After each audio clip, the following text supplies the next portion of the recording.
Тариалангийн үйл ажиллагаа эрхэлдэг байгууллага масуурал үйлчлэгээтэй ургамал тариалсан гэх хэргийг илрүүлэн шалгаж байна. Тодорхойлбол цагдаагийн байгууллагаас Харт амих масууруулах бодистой тэмцэх чиглэлээр хяналт шалгалтыг эрчимжүүлэн ажиллаж байгаа.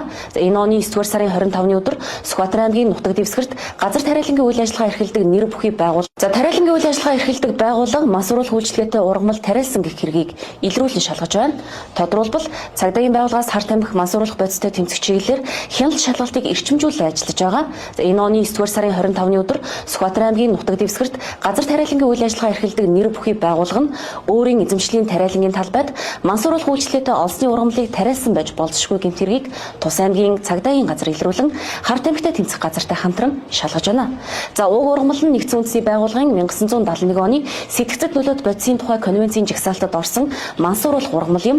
За Монгол Улсын эрүүгийн хуулийн 20 дугаар зүйлд заасан мансууруулах үйлчлэгээ бүхий ургамлыг хууль бусаар тариалах гэмт хэргийг хуулийн этгээдийн өмнөөс хуулийн этгээдийн ашиг сонирхлын төлөө үйлдсэн бол тухайн хуулийн этгээдийн тодорхой үйл ажиллагаа явуулах эрхийг хасаж 40 саяас 200 сая төгрөг хүртэлх төгрөгөөр торгох ял шийтгэх зохицуулалттай байна.